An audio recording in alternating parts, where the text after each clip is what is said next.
Tani në studio kemi Vim Pajon. Vim Pajo është aktor I cili do na flas pak për rrugtimin e tij, për aktrimin dhe shumë të tjera.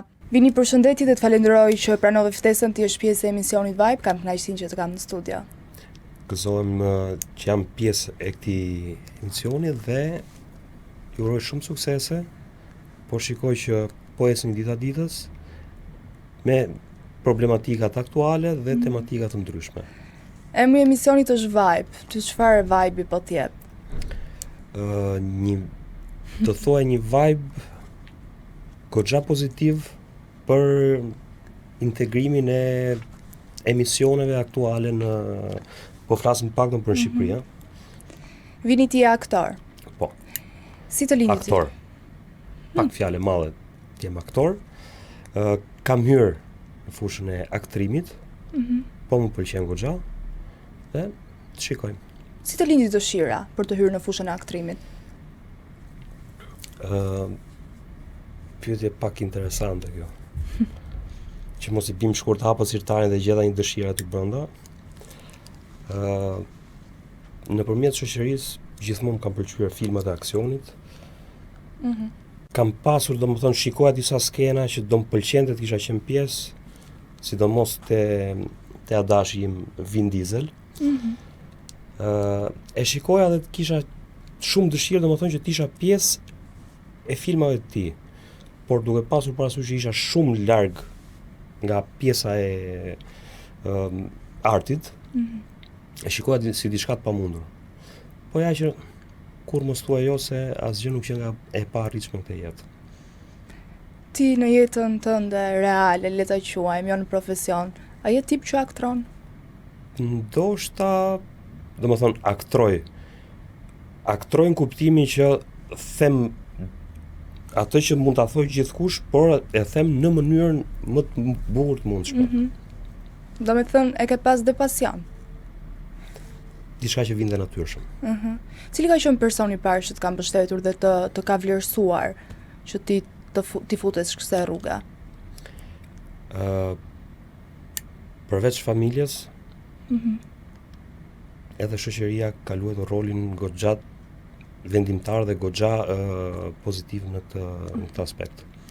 Cili ka qenë roli që të ka sfiduar më shumë dhe pse?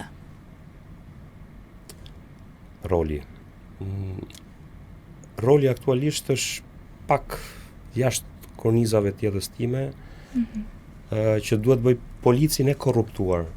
Ndërkohë që unë korrupsionin asnjëherë nuk e kam hunepsur. Domethënë ti momentalisht ke rol një polic të korruptuar. Po. Sa të vështirë ka? Thjesht futesh në personazhe dhe nuk llogarit me gjëra të tjera. Mundohesh ta sjellësh sa më mirë si personazh. Cili ka qenë personazhi që të ka frymëzuar? Siç ta thash, një nga personazhet është Vin Diesel. Veç atij? Por në përgjithësi preferencat e mia janë gjithmonë te filmat aksion, të cilët kanë skenar të ndryshëm. Se po të shikosh një pjesë të madhe të filmave, domethënë nga shumë regjizor të rinj, sjellin po të njëjtët skenar dhe kupton që nga çereku filmit se si do përfundoj. Ndërsa ato që janë skenaret më të veçanta, filmat më të bukur, filmat e Hollywoodit po flasim, ato janë filma që të frymëzojnë secili nga aktor me rolin që është në brendësi të rolit, jep maksimumin e tij dhe të jep një farë frymëzimi. Ti thoj që të pëlqejnë filmat aksion. Cili është roli që ty të pëlqen dhe mendon se e bën më së miri, që ka të bëjë me karakterin tënd pak? Ndoshta jam fokusuar pak si shumë te kjo pjesa e rolit aktual. Them se po e bëj mirë dhe ndoshta do ishte edhe në vazhdim. Si përgatitesh për një rol të ri? Si përgatitem për një rol të ri? Atëherë, gjithmonë është punë grupi. Nuk është punë individuale. Fillon që nga regjizori, skenaristi e tjerë me radhë, plus aktorët e tjerë që marrin pjesë te filmi, edhe ku ka mangësira, mundohemi të ndihmojmë njëri tjetrin. Domethënë një gjithmonë bashkëpunues. Patjetër. Cili ka qenë momenti më i paharrueshëm gjatë kësaj eksperience? Momenti më i paharrueshëm ka qenë një skenë ku ishim pothuajse të gjithë, sepse, gjatë xhirimeve nuk është e thonë që të gjithë aktorët që janë brenda në film duhet të jenë prezent në çdo seri apo çdo regjistrim që bëhet. Pra, kush ka pjesën për të xhiruar, normalisht do jetë. Të tjerë me dëshirë mund t'i bashkohen, kanë edhe punë të tjera. Kur jemi të gjithë, është gjëja më e bukur sepse ndjen dhe një farë mbështetje nga puna e grupit. Si e sheh zhvillimin e teatrit dhe kinemas shqiptare? Deri, nëse do flasim për ndonjë vit më mbrapa, të lindte goxha për të dëshiruar. Edhe tani nuk është se ka bërë ndonjë ndryshim radikal, por jemi me hapa të mira. Jemi me hapa të mira sepse po shikoj që po integrohet goxha kinematografia shqiptare, edhe po merr domethënë pjesët më të mira të mundshme të aktrimit edhe nga bota. Çfarë këshilli do jepësh të gjithë të rinjve që duan të bëhen aktor? Dhe çfarë kriterësh duhet ketë një person që të bëhet aktor? Atëherë, kriteret në radhë parë një person duhet ta ketë pasion. Sepse nëse ka pasion, siç thash edhe më përpara, asgjë nuk që nga e paarritshme këtë jetë. Mjafton pasioni, vullneti dhe dëshira e mirë për të ecur, për të integruar në pjesën e aktrimit. Nëse do të jepim mundësia për të bërë një film ndërkombëtar, çfarë roli do zgjidhja? Pyetje pak e vështirë, por do të zgjidhja ndoshta aktor me eksperiencë shumë më të madhe që mund të përfitoja diçka dhe nga ata. Janë të shumë, kështu që mos filloj me emra sepse i bën që nuk do e mbyllim emisionin. E lëm ndërkombëtarin, po me ndonjë aktor shqiptar, me kë do doje të kishte një bashkëpunim? Ne te ky film kemi pasur bashkëpunime me Margen Caushin, me të madhin Bujar Asjeriu, me Behar Merën, i cili edhe ai ka dhënë goxha një kontribut dhe na ka dhënë një lloj fryme se si ta aktrojmë. Me këta jam ndier mirë. Shpresoj që me xhirimin e filmave të tjerë, të kem të bëj edhe me shumë aktorë të tjerë të kinematografisë shqiptare. Si për shembull? Si për shembull, pjesa që janë xhiruar filma më të bukur shqiptar kanë qenë filmat e vjetër. Domethënë me aktor profesionist, aktor të cilët jepnin 100% veten e tyre për të arritur suksesin e rolit. Nëse do përmendja emra, do ishte i madhi me Vlançanaj, Timo Floko, dhe shumë të tjerë që thash, janë shumë emra, por janë personazhe që nuk mund të bësh një diferencë midis njërit dhe tjetrit, që dikush është më i mirë, dikush është më pak i mirë. Kemi Drilon Hoxhën, që mos gaboj dhe ai ka pjesë të filmave të tij aksion. Po. Si të duket Driloni si aktor? Po më duket një aktor, domethënë që po ecën me ritme të mira. Më pëlqen për faktin që po vazhdon me atë intensitet të filmave dhe përveç kësaj po integron dhe shumë të rinj.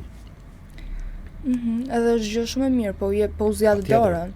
Kemi dhe Luanën që nuk është aktore, te filmi i saj me dy policët. Po. Si të zhdukur filmi tyre?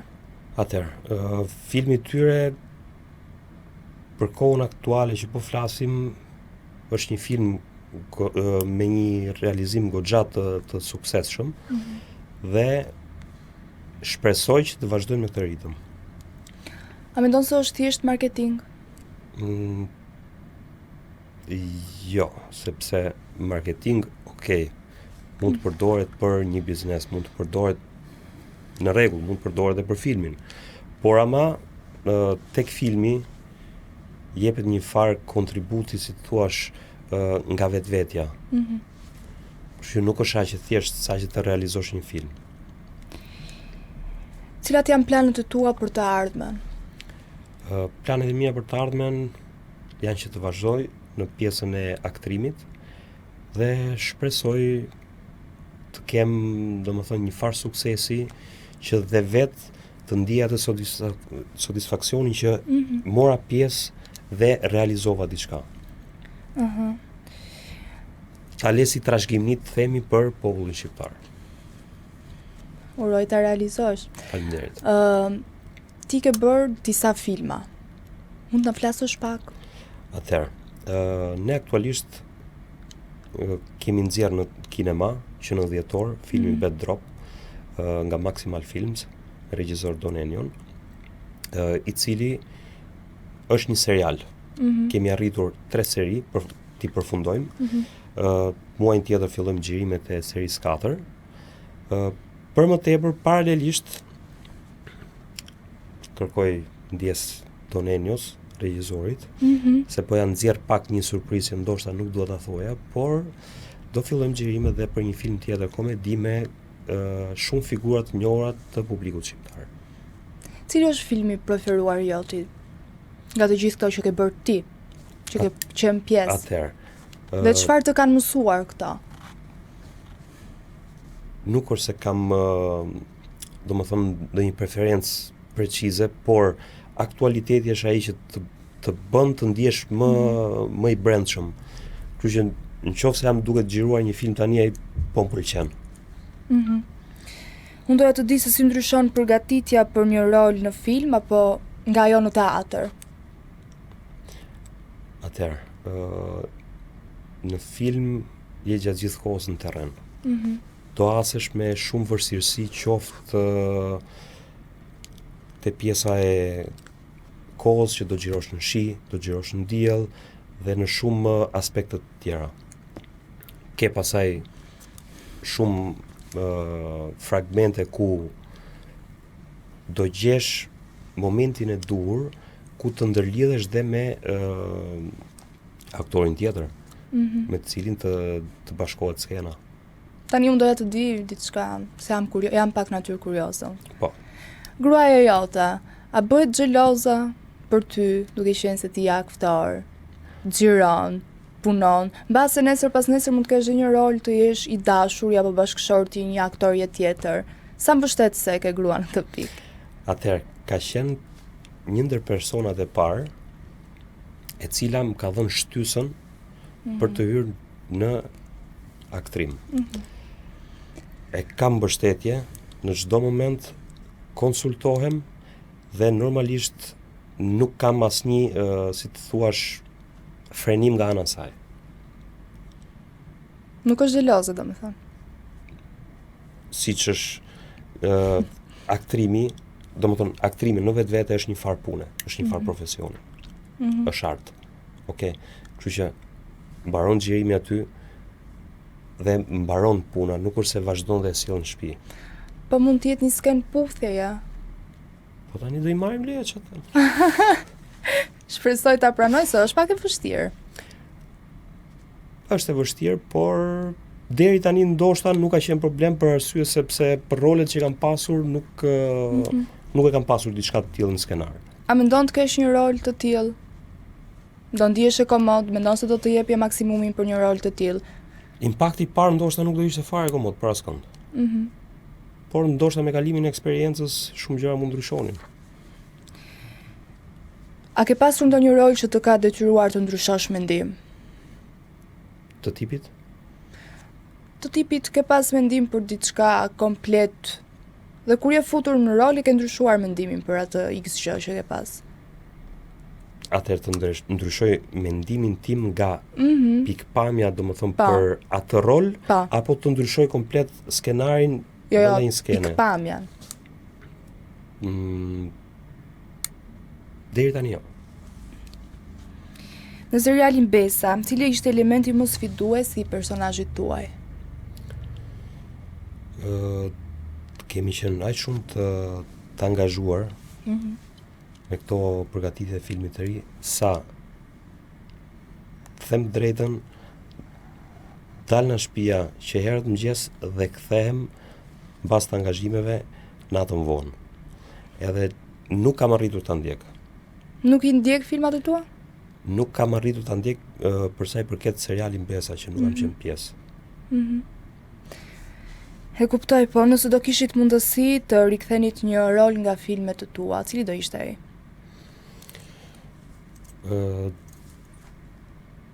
Të riktheja për ta përmirësuar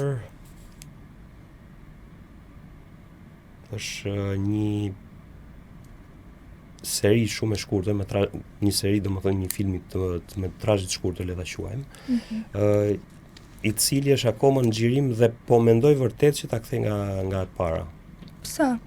Sepse brenda skenarit, okay, do i përshtatesh personazhit. Por në prova e sipër, edhe kohët e fundit kam vënë re që do ishte më mirë që ta interpretoja në bazë të asaj çfarë unë ndjeja më të përshtatshme për veten time. A preferoni të luani personazhe pozitive apo antagonista? Kush nuk do donte të ishte personazhi pozitiv. Por pjesa e personazheve në film janë si puna puzzle-it. Secili luan rolin e vet derisa të plotësohet. Jo, unë do preferoja të isha personazh negativ. Mendoj se i përshtatet më shumë tiparëve të mia për të qenë një personazh negativ. Të jesh aktor, do arrish të bësh të gjitha rolet, si pozitivin, si negativin, si neutrin. Cili fillim nga karriera juaj mendoni se publiku duhet ta shohë patjetër? Jemi në punime sipër. Kështu që do mendoja se sa më shumë të fitoj eksperiencë në këtë fushë, aq më shumë do jem, si thua, më i përgatitur, më me eksperiencë të jap akoma më tepër publikun. Do me thënë le t'ja lejmë të ardhmes. Ja premton publiku që ti do jesh i mirë. Ke diçka ke edhe më shumë për të thënë. Patjetër. Unë dua të di se mes këngëtarëve apo gjithmonë mes konkurseve të bukurisë, të femrave ka shumë rivalitet. Mes ju aktorëve ka rivalitet? Patjetër që ka. Kush është rivali yt më i madh? Deri tani nuk e kam asur. Ndoshta sepse përqendrohemi gjatë gjithë kohës te fokusi i filmit, që të dali sa më mirë. Ndoshta dikush në vetvete krijon një mllef ndaj dikujt, mund të krijojë një farë xhelozie, por nuk është e thënë që çdo gjë duhet të shfaqet ndaj njëri tjetrit. Unë të falenderoj shumë që ishe pjesë e emisionit Vibe dhe shpresoj të shikojmë në projekte të radhës. Edhe ishte kënaqësi. Faleminderit ty dhe ju uroj shumë sukses dhe të ecin sa më mirë. Faleminderit. Ju pëlqeu kjo video? Atëherë bashkohuni me ne. Na ndiqni në Instagram, Facebook dhe TikTok dhe bëni subscribe në YouTube. Klikoni like dhe share dhe aktivizoni njoftimet për të mos humbur asnjë video të re. Faleminderit për mbështetjen.